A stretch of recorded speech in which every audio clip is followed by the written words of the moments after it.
The Earth is 4 billion years old. Modern man has been around for only 35,000 years. His beast-like forefathers are supposed to have died out. But is it possible that an ancestor from the distant past still roams the Earth? The Manbeast.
Landscape in the world is full of creatures which fit into the Earth's environment. Each has its place. Animals which do not adapt to their environment die out. This is the rule of nature. As Charles Darwin put it, there is a struggle for existence, and in that struggle, only the fittest survive.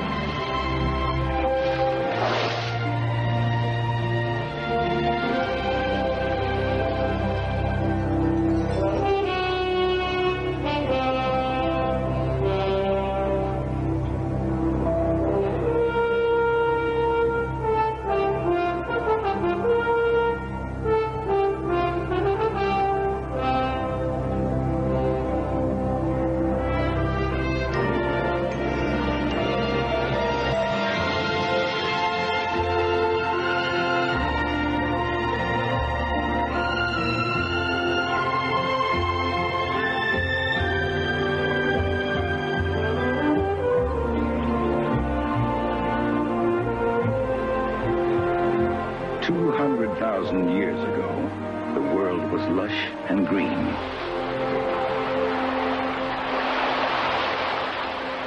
Forests, jungles, mangroves, and woods, all with a life uniquely their own, provided sustenance for survival.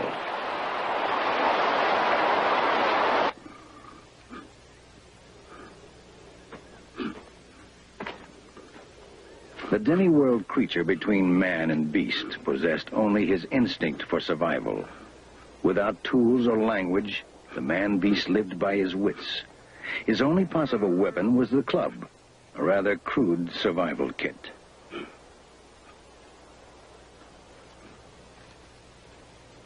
The ability to use his brain came slowly. It is now a proven scientific fact that man was millions of years in the making.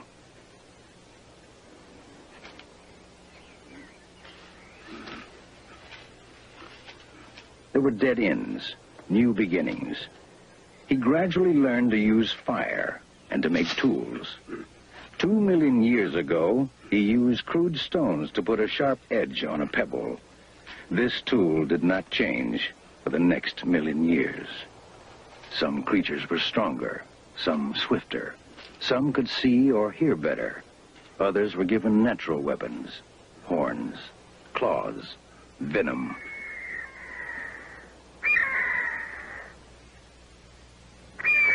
For a long time, man was far more the hunted than he was the hunter. He existed in a threatened world full of fears.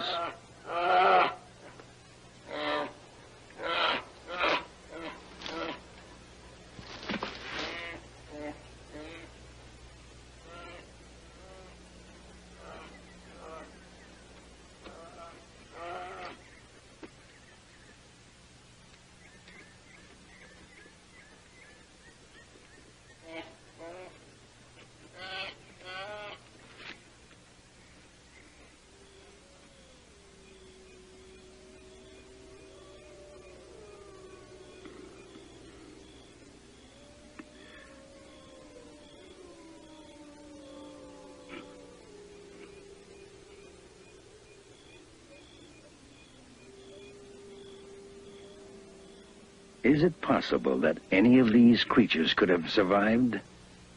That a relic of Manbeast, frozen in time, still exists today?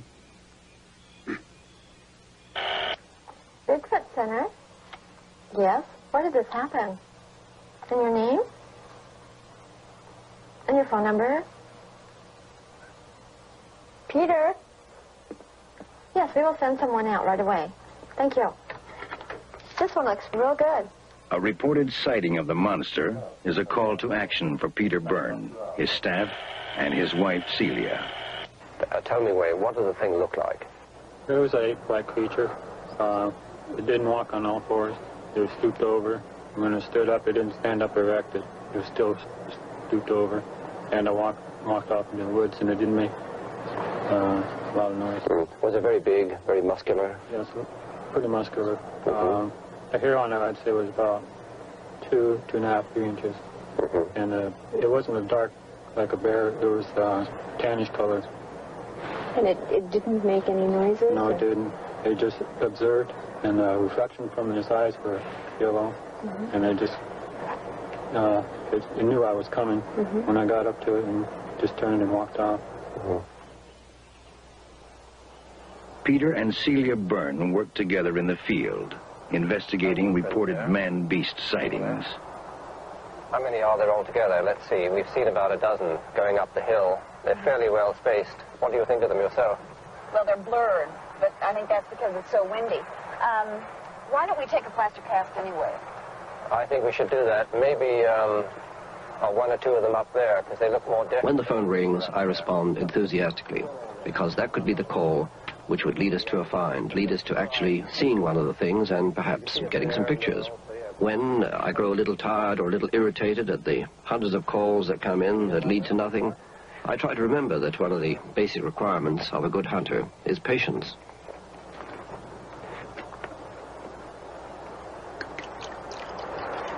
If I do get impatient, I think of the fact that the creatures I'm hunting have managed somehow to survive here for 200,000 years.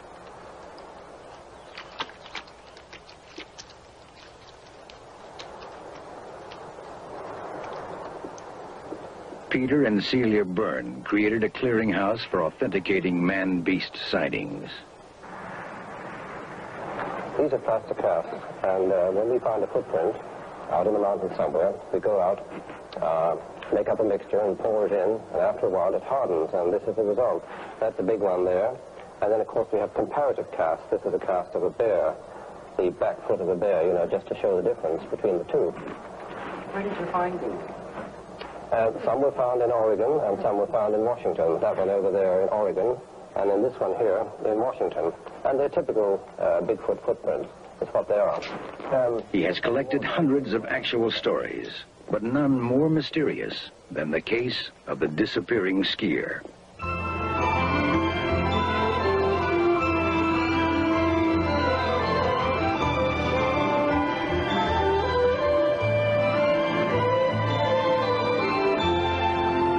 It was a Sunday in May, 1950. Jim Carter and two close friends were breaking trails in a fresh powder. Carter, an expert skier, took off alone.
Carter had disappeared.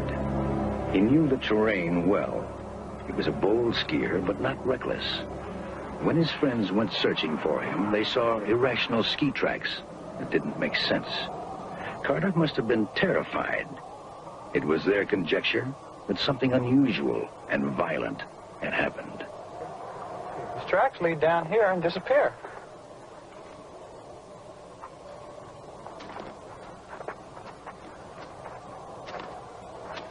Yes, but there's none leading away.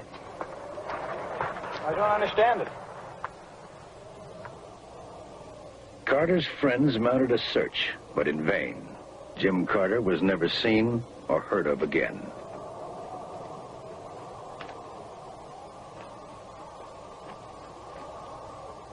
Credible witnesses telling incredible stories. This is what Peter Byrne will have to work with in his search.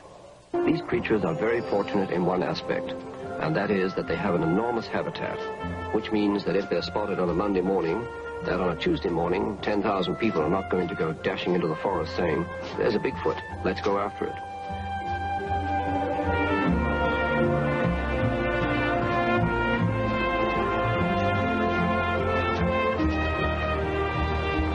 The range in which they live is very protective, and if one is found tomorrow morning, it may be 6 months before there's another one found, or even 10 years.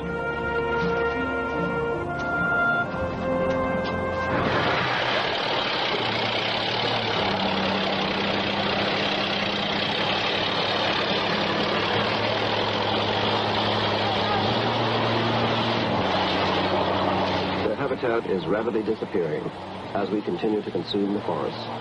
It's an alarming fact that an American Sunday newspaper with a circulation of 1 million requires 140 acres of pulpwood timber for just one edition.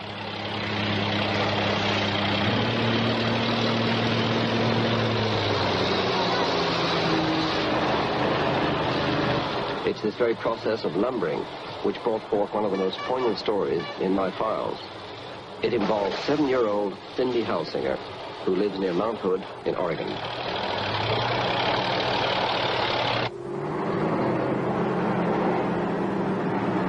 Cindy's father was driving a lumber truck during the summer of 1972, transporting the huge Douglas fir and ponderosa pine logs from the forest to the sawmill. Cindy was on vacation, and one day, as a special treat, she was allowed to accompany her father.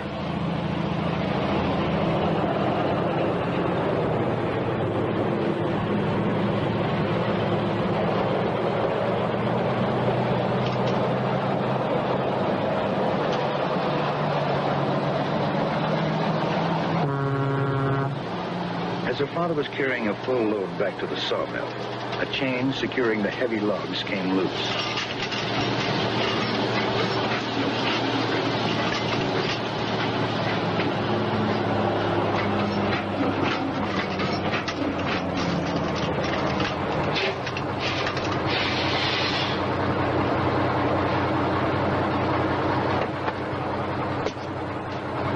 It was while Cindy's father was out of the truck that the unexpected happened.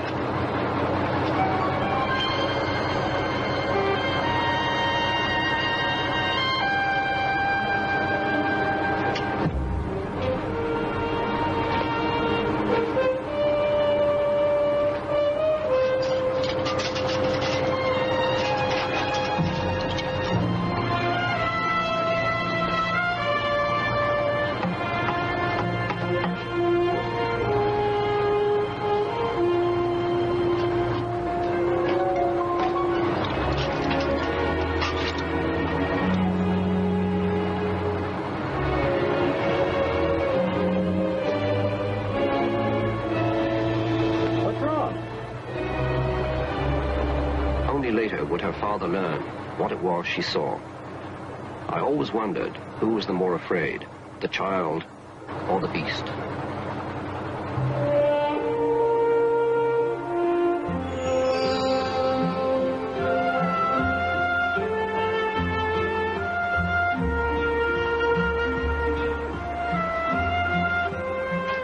What would be very remarkable and very rewarding to me will be to see one and to make contact of some kind with it, to be able to communicate with it in some way.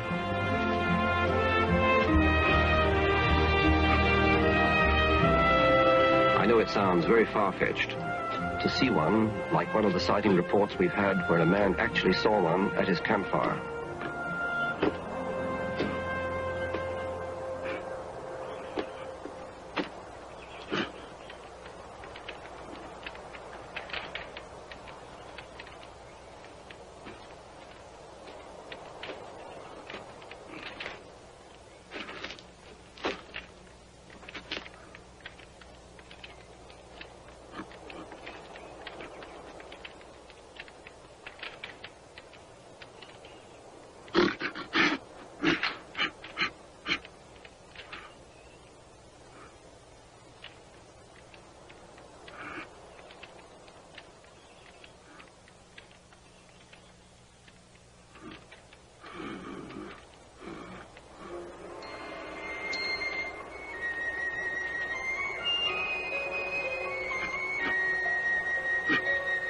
That's how communication might begin.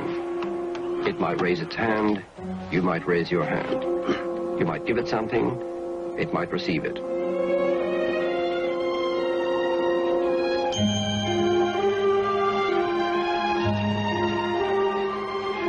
But this is something I look toward. I think it can happen. And if it happens with me, marvelous. If it happens with somebody else who has the right approach, then good luck, whoever it is.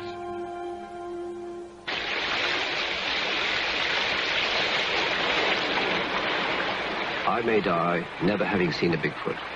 This is entirely possible. The law of averages says that I, you know, Peter Byrne, a single individual, may not see one. And it doesn't faze me. It doesn't bother me too much.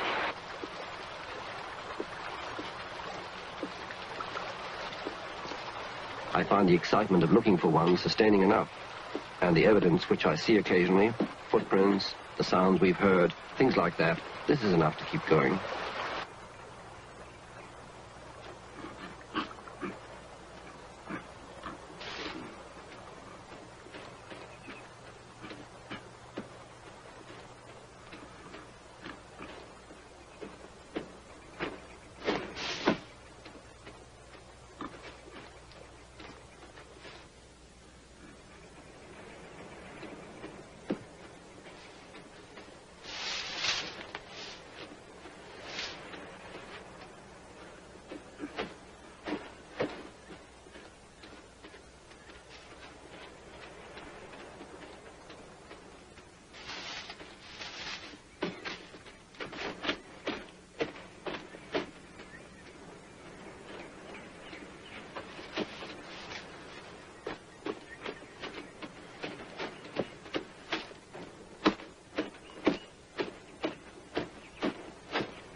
Of course, you know, hope springs eternal.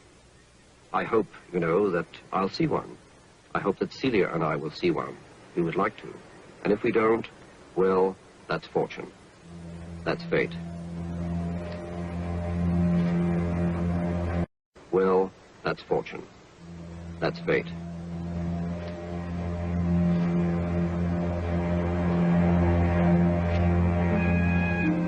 I have always been involved with wild creatures. Professionally and emotionally, I am a hunter. His career began after the Second World War, when he left the Royal Air Force and worked in Darjeeling, northern India. While I was there, I became interested in hunting, big game hunting, tiger, leopard, buffalo. And we hunted in the dense jungles that run along the edge of the Himalayan foothills. In 1954, he established the first big game hunting company in Nepal. It was a beautiful job, with lots of money, lots of adventure and excitement. Then, in 1968, he stopped. He simply did not want to destroy beautiful animals just to put them on a wall as a trophy. I left hunting and went into conservation, wildlife conservation. I could never kill a game.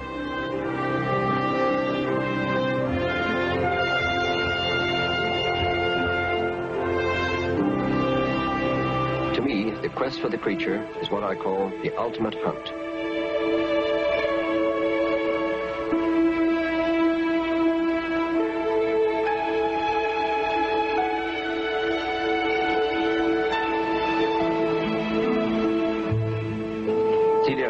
Done some searching on beaches.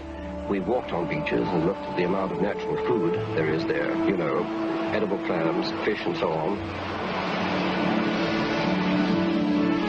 We've never actually seen evidence on the beaches ourselves, but associates of ours, trusted associates, dependable people, have seen footprints, and there have been some sightings.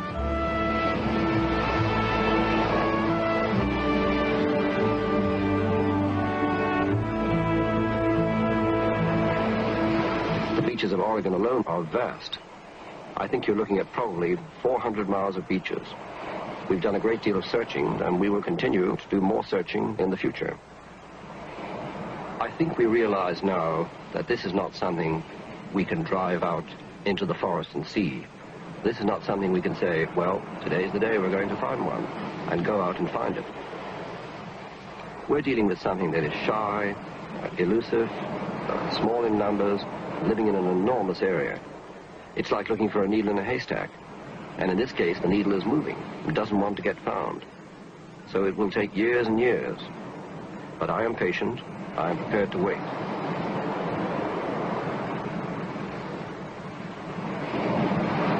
Celia and Peter often talk of the anguish and frustration associated with their work. Peter, do you ever ask yourself what you're doing in the Bigfoot search? What you're really looking for? I do. It's a question that arises again and again, and one that's very important. Why am I really doing it? Perhaps the answer to that is that it's a hunt, and professionally and emotionally, I'm a hunter. This is the greatest hunt that anyone could ever go on. A mysterious creature, elusive, shy, nocturnal, living in an enormous area of extremely difficult terrain, and it's a near impossible dream. It's a near impossible challenge, yet it is a challenge to find one of these things. And of course, the ultimate excitement would be to see one.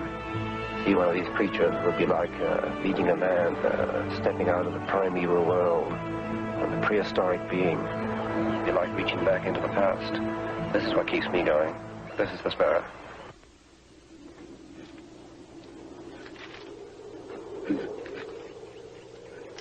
I don't know if I'm looking for a man or an ape, a creature somehow left behind, or a remnant that evolution passed by.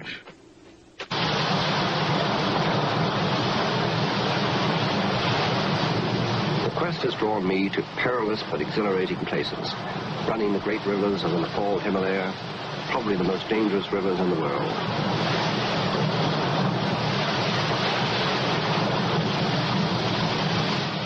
I had been waiting for 2 weeks for a most important message, permission for an interview with the Holy Lama of Bodhnath. As the messenger made his way to reach us in this incredible world of isolated and rugged beauty, I thought how lucky I was. Bigfoot, Sasquatch, the Yeti, or abominable snowman, call it what you may, it has given me times of sheer frustration, but there are also moments of hope.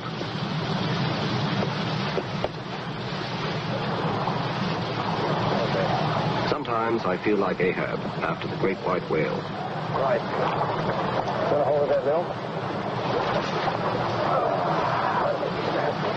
The old Lama, Rinpoche Chini Lama, high priest of the Buddhist temple at Bodhnath, has granted me an audience.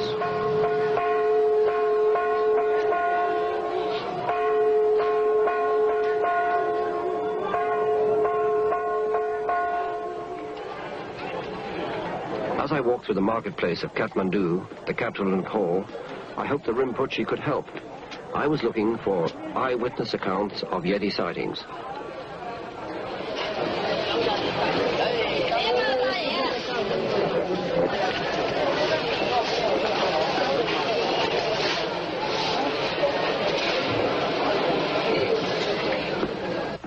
The Holy Lama, I was told, knew of the Yeti at first hand and could provide new clues for me to follow in my search. And in the Himalayas. And in the Himalaya, one of those is the Yeti. Oh, yeah. And as you know, I have been looking for the Yeti. But could not get, no. Could not find. You think there might still be a Yeti there? Maybe, possibly, yeah. Can stay. Sometimes they come down to destroy all the field of corn field and wheat field, potatoes field. They come down to destroy They come down and destroy. And frighten the villagers? Yeah. This piece of bone that you showed me, this is a Yeti, a piece of Yeti bone. How old would you say this was? About 50 years back. 50 years back, I see. It's very thick, and it has a peculiar ridge on the top here. I must admit, I've never seen anything like this before. And where did it come from? Which place? This is come from Jarumpu. Jarumpu? Yeah. Jarumpu. Yeti are always staying there. The mountains remind me of a line from a poem by Robinson Jeffers. Heartbreaking beauty that will endure when there's no heart to break for it.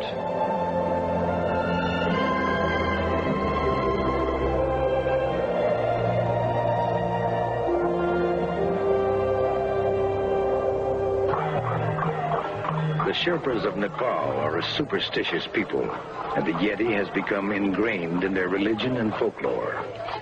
Every Nepalese holds a firm belief in the existence of some such man-like creature.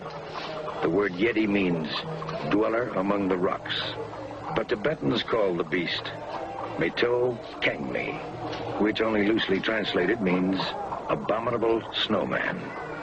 And so the creature became monsterized, despite the fact that it is harmless. According to the Sherpas, the Yeti is covered with stiff, reddish-brown hair. The head is pointed and the face bare. Its call is a loud, wailing, yelping noise. It walks normally on two legs.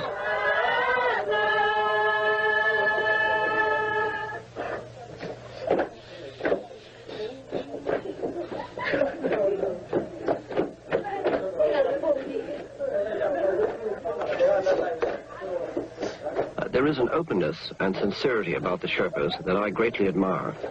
I would leave Nepal richer for my association with them, but unfortunately, this time, without a worthwhile discovery.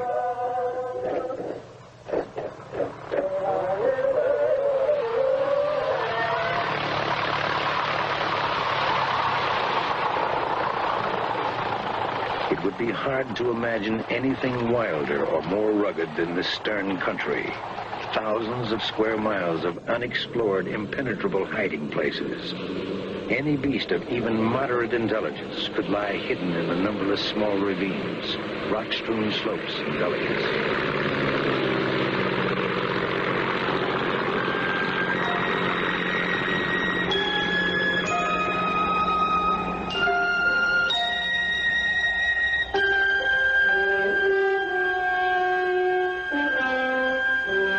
I believe that the creature, which may have originated in China, came into contact with early man and was driven into the mountains to survive. He became a nomad, following the Eurasian mountain ridge into the Himalayas, and at the same time moved northwest into Russia. Hundreds of reports of Yeti-type creatures in Russia have been suppressed by the government.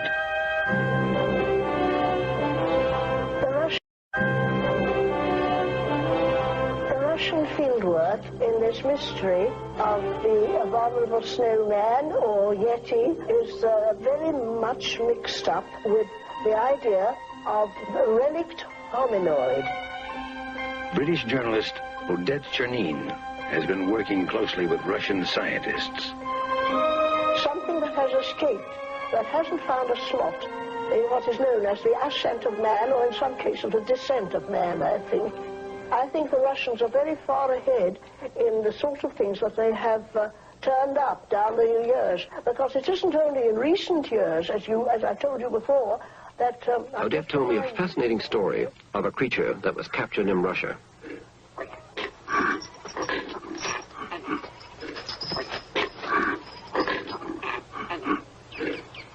According to E.A.T.A, the creature was found in 1921. Zana, that was her name. She was captured in forests in a rather wild part of Russia when she was very young. She was covered with black hair and very savage and wild. They couldn't do anything with her at first. She was fastened to a post, and I have a feeling that she may have been, by some mysterious way, connected with these very, very rare tribes in Arctic Siberia called the Chuchuna, because they had the same characteristics of being covered with black hair all over them, and they were very wild. They had very long arms down to their knees, rather Yeti type, and they used to have bows and arrows that they made out of wood and covered themselves with bark or reindeer skin.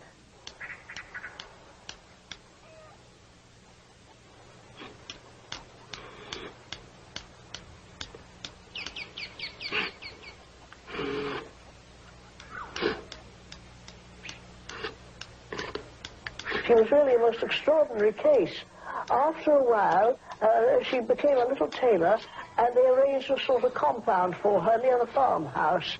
She could never live indoors. They never could have her indoors. She became a little tamer, and the only person whom she would follow, you know, or listen to was her master, the farmer.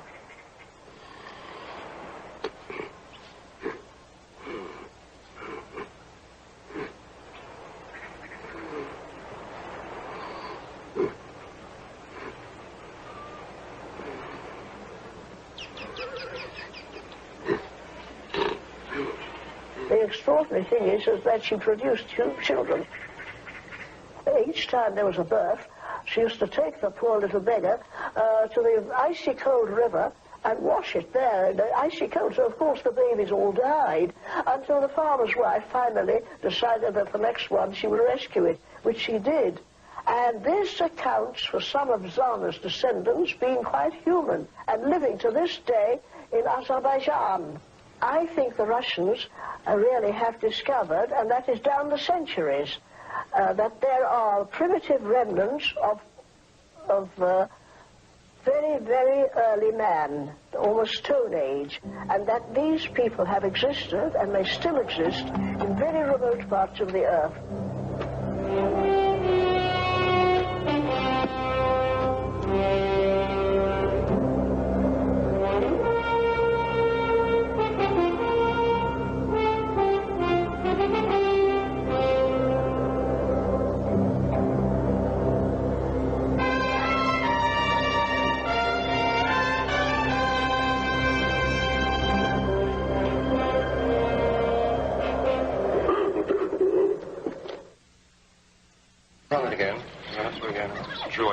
The Manbeast has a voice. It was recorded by Alan Berry, a journalist from Sacramento, California. What happened here, Peter, was this is from a night in 1972 in October. I'd been told by Warren Johnson and others of his party that they'd heard strange sounds in this camp, so I brought a tape recorder in to see if I could pick up any of these sounds myself. It was a remote, high mountain area, and I was aware that there had been some strange goings-on in this area from accounts of the people who had been there, and I got in there in the late afternoon. I set my tape recorder up. I put my mic, taped it to a tree a little ways away from where I'd be bedding down, and then proceeded to wait along and see what developed.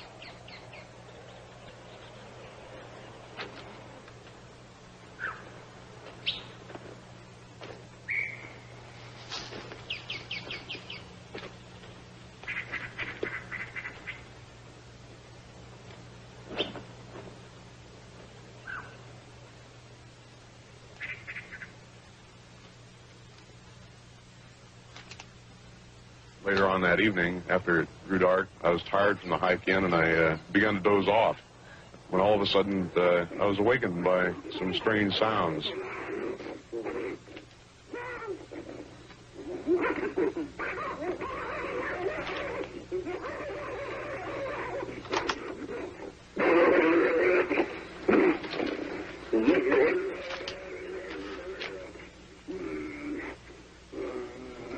It was very startling. I didn't know what to think. I had very mixed emotions.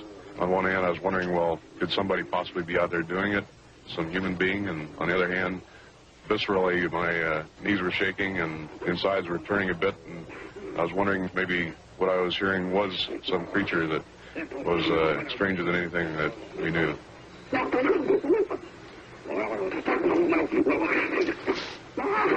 We've had the sounds analyzed since then at the University of Wyoming by a professor of electrical engineering there.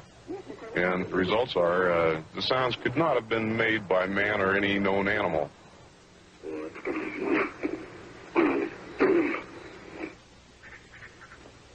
The Manbeast originated in China, was driven to the highest mountains in the world, the Himalayas, and became part of Nepalese folklore. The peasants of Siberia also knew him. Across the Arctic he went and became part of the culture of tribes native to Northwest America. The Nootka and Salish of Canada, the Yakimas of Washington, the Salilo tribe who live along the Columbia River in Oregon, the Yuroks and Klamaths of Northern California, all spoke of the mountain creatures we now call Sasquatch, which is Salish for wild man of the woods.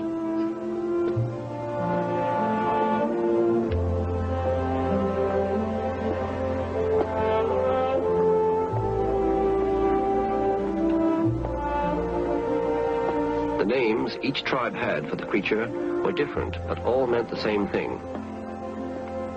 Sasquatch, in Indian lore, a creature which left giant footprints. 7 to 8 feet tall, weighing 300 to 400 pounds, they walk upright. Thick fur, long arms, powerful shoulders, and a short neck. Sasquatch, Bigfoot.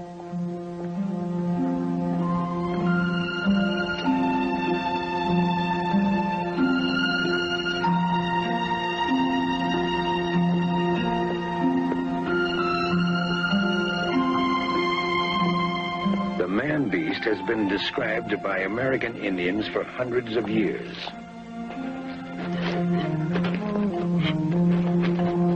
Sasquatch, Yeti, Alma. Could the Sherpas of the Himalayas, the Russian peasants of Siberia, and the American Indians of the Pacific Northwest all have invented the same prehistoric creature? Sacred totems symbolize the Indians' deep reverence for nature.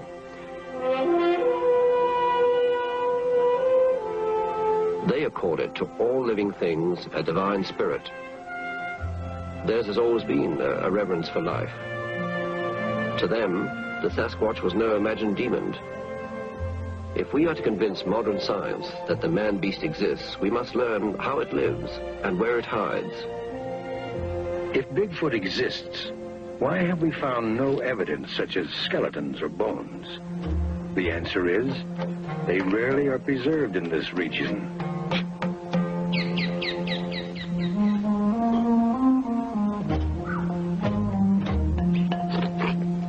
If we are to find bones, however, it should be in the near future. Lately, the number of searchers has increased. Some of them have even come from the highly skeptical scientific community. Sasquatch has changed over the years. Whereas formerly he was perceived as a frightful beast who stole women and children, he is now seen as a benign, gentle, and timid creature. In brief, Sasquatch has become demonsterized. But there's more to it than this. Sasquatch has also given us a boon. Sasquatch has become an industry that supports postcard manufacturers, T-shirt designers, tourist entrepreneurs, writers and researchers in popular or unpopular science, conveners of conventions such as this, and even a tired anthropologist from grim Chicago gets a chance. Gatherings like this Sasquatch conference at the University of British Columbia do not mean the creature exists, but at least people are paying attention. This meeting was quite significant.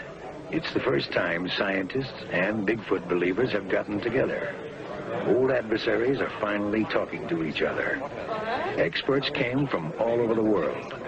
One of the most fascinating reports was a compelling paper presented by a Soviet anthropologist. It certified the existence of a man-beast. A Russian zoologist, Professor Zarakova, was working in the Caucasus Mountains in 1956. According to Dmitry Bayanov, she woke up during the night to a terrifying sight.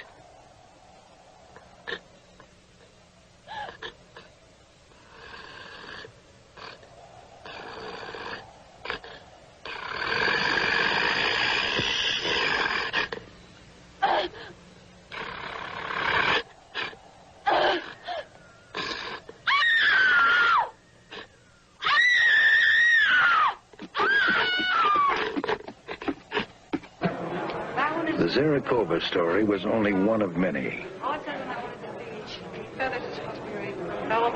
At the conference, we were told that the Russians are seriously studying the possibility that almas are prehistoric ancestors of man that had migrated from China. Few scientists are willing to consider that Bigfoot also may be a form of primal man that did not become extinct as believed, but developed independently. Yeah, we'll have a... This theory goes back to the year 1934 in Hong Kong. A Dutch geologist and paleontologist, Ralph von Koningswald, was on a study trip in Hong Kong when serendipity led him to a Chinese apothecary shop. It would also lead him to a discovery which would forever change the theory of evolution. Von Koningswald liked to browse in Chinese drugstores because Chinese doctors collected fossil bones and teeth and ground them into curative powders known as dragon's bones. On this day, a display containing a particularly huge tooth, a lower molar, caught his eye. It was 6 times the size of a man's tooth. What puzzled him most was that it looked human, but no human tooth was that large. The conventional view of anthropology at the time held that the evolution of modern man came in a straight line from a single species. But what if it was not a simple straight line of descent? What if several different human or near-human types lived simultaneously?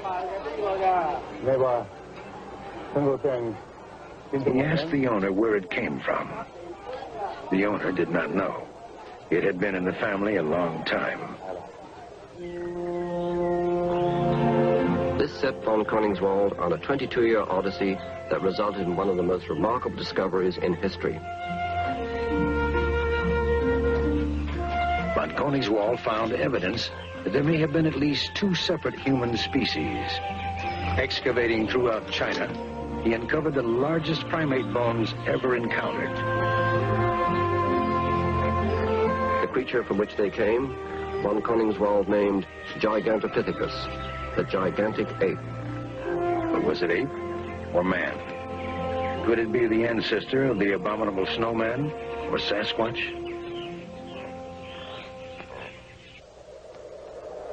Half a million years ago, Gigantopithecus would have lived side by side with man. In any encounter between them, the giant ape would have been at a fatal disadvantage. It's generally believed that Gigantopithecus died out. But what if the giant ape simply moved into the Himalayas, for example? Might they not have survived there, right up to the present?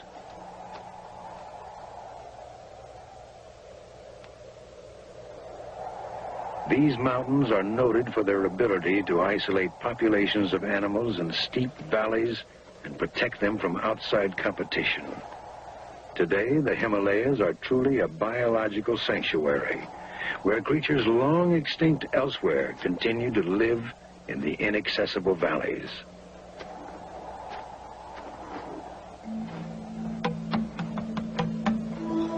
On my last Yeti expedition to Nepal, I had seen several sets of tracks and heard incredible stories of sightings. This year, I had set out with my Sherpa guides to investigate those stories and relive some of the experiences in the exact location where they said they had heard a Yeti. The oldest Sherpa told an eerie tale. It was a winter afternoon, he said. 2 of us were returning from the Tibetan border. And on the last stage of our journey, a storm forced us to camp in a deserted cave.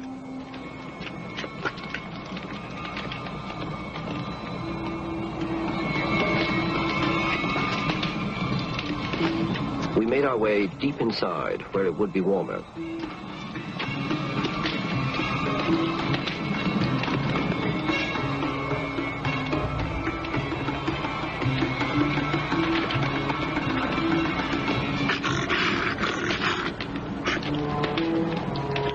heard what we thought was someone calling out and coming in our direction.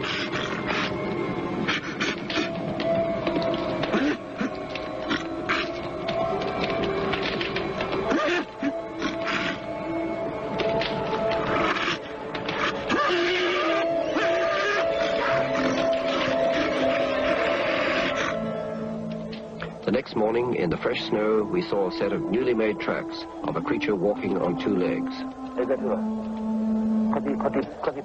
For all that we know to be true, however, we find an awful lot of wild speculation.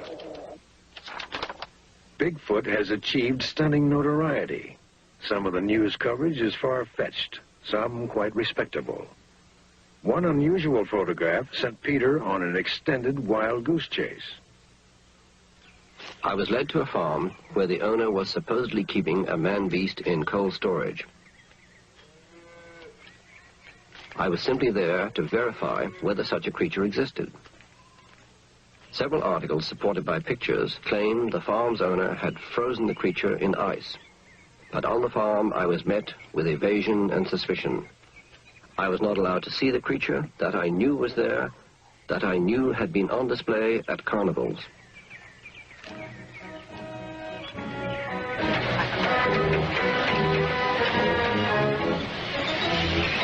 Making such a creature part of a carnival sideshow disturbed me. It damaged credibility and took Bigfoot out of the respectable scientific realm.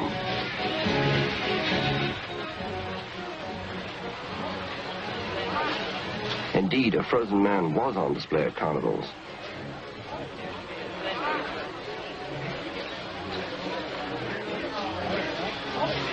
The showman at one time claimed the body had been discovered by Chinese fishermen floating in a chunk of ice.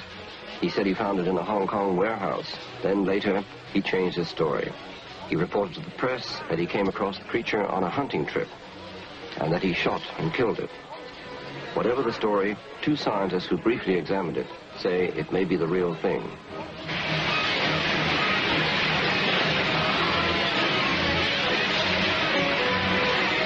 Real or fake? Myth versus reality. Again, the haunting question. If real, it would not be just another fossil, but an actual creature. I knew that it was supposed to be there, but before I could examine it, the creature was spirited away.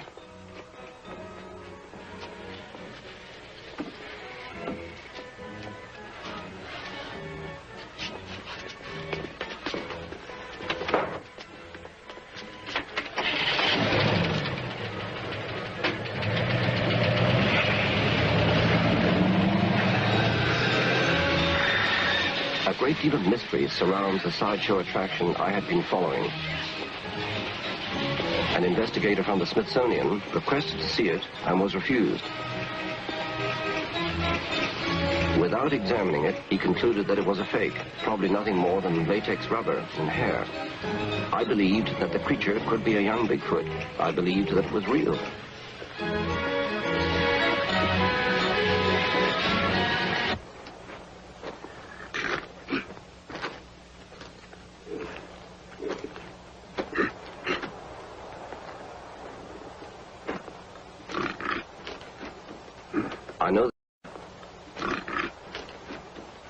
I know they are nearby, and that there will be more and more sightings. The thought disturbs me. I sense that Bigfoot is in grave danger, that they may be close to extinction before we can prove they exist. Unfortunately, to scientists, that's not very important. In anthropology, we investigate those things which are problematic to us by looking for them elsewhere. As long as Sasquatch is a personal rather than a collectively sanctioned experience, he will remain hallucinatory as officially defined by Western culture. We didn't feel that if there was such an animal, that the animal had ever harmed anybody, or that it had done anything that deserved to be shot or captured. We need a piece of the body. Nothing else will be accepted. I think that there are many other ways of proving the existence of something other than killing that particular thing that you're trying to prove exists. My preference would be to locate a hunter who has shot and killed one. And perhaps because he thought he killed a valuable animal or a peculiar human, he might not have said anything about it. But if he would come forward, perhaps we could examine the place where he killed it And we might find a few bones, then the whole thing is settled right there. If we don't find such an old kill, then the only alternative remaining is to kill one now. Grisly as that sounds, I think that is probably what we'll have to do. Why add more controversy to something that's already controversial? Although what we have to have is a specimen for scientific identification. I think it would be morally wrong. I see no reason. In fact, I talked to a small boy, a schoolboy recently, and he said some people say shoot one to prove that they're there. And then he said, supposing the one they shoot is the last one. My answer to that is, if they become extinct, so what? If they're not proven, it doesn't make any difference. We have a lot of animals that became extinct in the past, and there's nothing we can do about it. If this animal remains unaccepted, who cares if they become extinct? Violated by man, might finally fulfill its destiny and become extinct. One rule of evolution is that when two species come into conflict, the most developed will dominate. I realize that the greatest danger lies not in 10,000 years of survival. The greatest danger is man.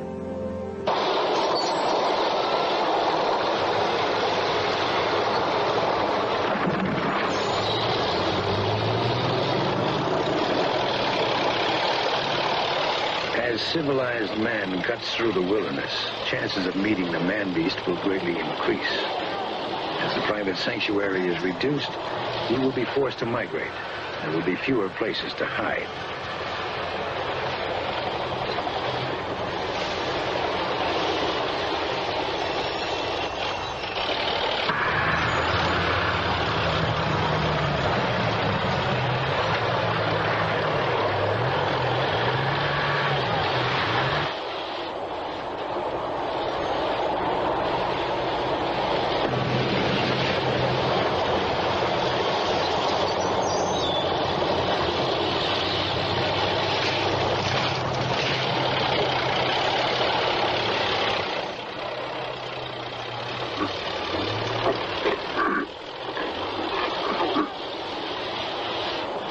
Perhaps an ominous portent of what is to come is an incident which occurred in 1958 at a lumber site in the Bluff Creek area of Del Monte County, Northern California.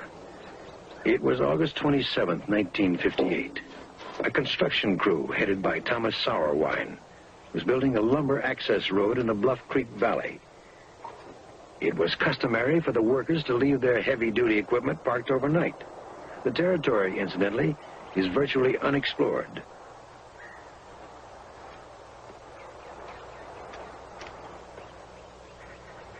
At the end of their long workday, Sauerwein and his crew departed for the night.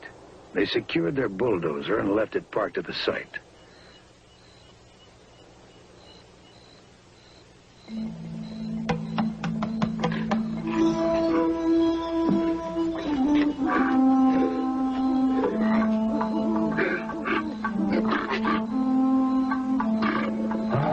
Sometime during the night of August 27th, the camp was visited, and perhaps years of outrage was finally vented by a puzzled creature.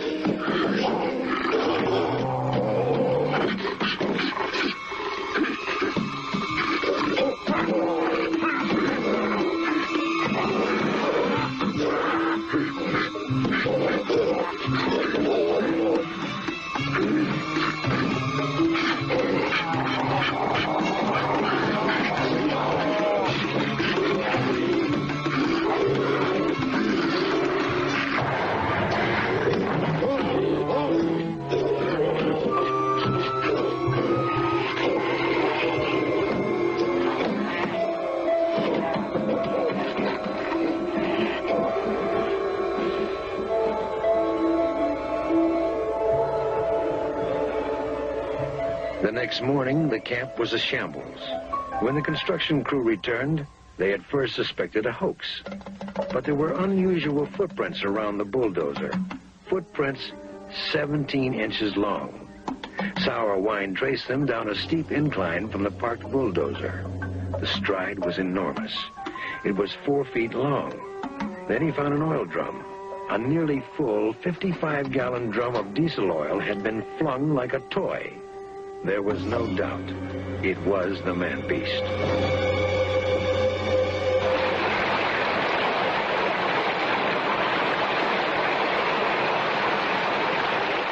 More and more it is difficult to obtain eyewitness stories of encounters with Bigfoot.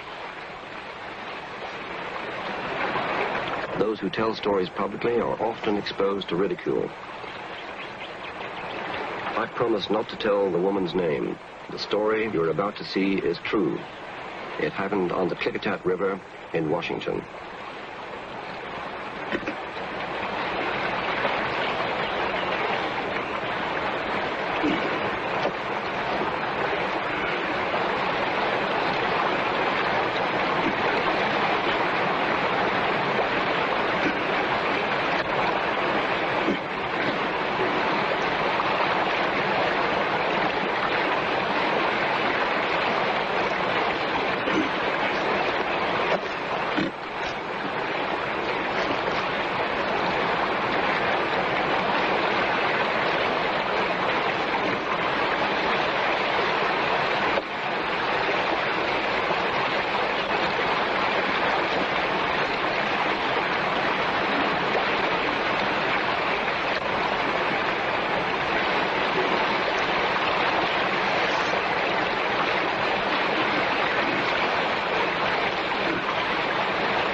I think it's fairly obvious that if these creatures were dangerous, there would be a record if they charged through campsites and tore up tents and smashed things.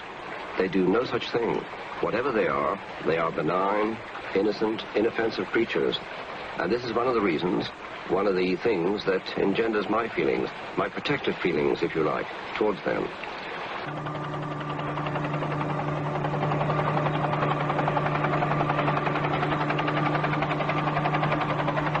Rainforests of the American Northwest were long thought to provide an inexhaustible bounty.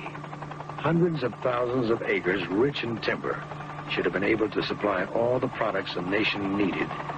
But lumber is a $30 billion a year industry, and the forests are being exploited. The trees that once sheltered the Manbeast are disappearing.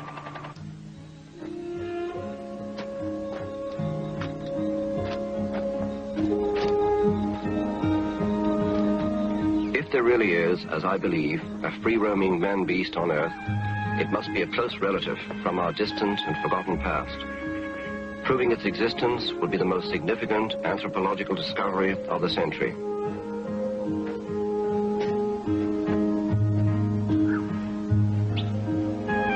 If these creatures truly do exist, they need protection. We must look towards protective legislation. Even if there is only one left, we must protect this creature.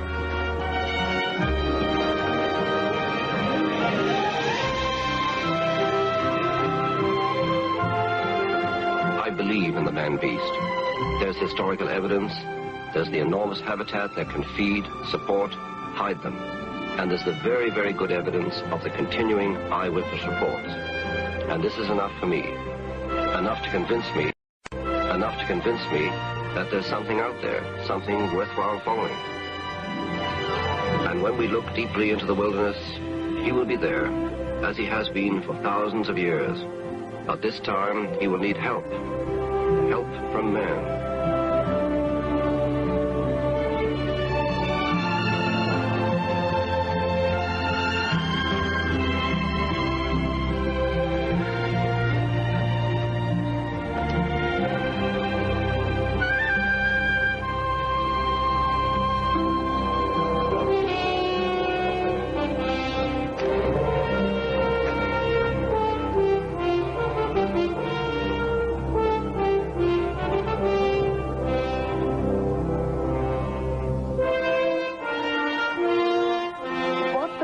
Have discovered might be primitive remnants of prehistory that are found in geographical remote places of the earth on very rare occasions.